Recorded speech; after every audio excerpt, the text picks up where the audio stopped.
In today's video, I'm going to teach you how to upload contacts as a CSV file in GoHighLevel. We'll walk through the full process from your dashboard to a clean, verified contact list. If you're new to CSV files, they're simple spreadsheets saved in a plain text format that most systems can read. Before you start, it helps if your file has clear column headers like first name, last name, email, and phone, with one contact per row. Make sure it's saved as a TCSV, not LSX, to avoid upload issues. Begin by logging into your GoHighLevel account and opening your dashboard. From here, head straight to the Contact section, usually found in the main navigation. This is where all your records live, and it's the hub for importing, organizing, and searching your database. Inside Contacts, look for the Import option and select Import Contacts. This opens the import workflow and prepares the system to accept your file. Next, choose Upload File.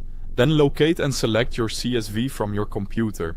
If your CSV is large, give it a moment to upload. Keeping file names simple and recognizable makes it easier to track what you've imported later. Once your file is uploaded, you'll land on the field mapping screen. This is the most important part of the process. You'll see each column from your CSV on the left and the available GoHighLevel fields on the right. Carefully match each column to the correct field. For example, map first name to first name, last name to last name, and email to email.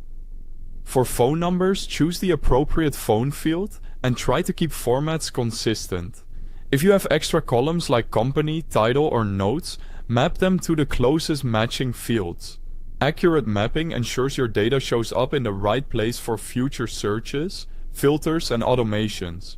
When everything looks correct, start the import by clicking Import. The system will process your file, and depending on the size, it may take a little time. You can continue working in GoHighLevel while it runs. After the import completes, verify your results. Return to your contacts list and check that your new records appear. Sort or filter by recently added. Then spot check a few entries to confirm names, emails, and phone numbers landed where you expect. If anything looks off, review your CSV headers and try the import again with adjusted mappings. That's it. You've successfully uploaded contacts as a CSV in GoHighLevel. Thanks for watching.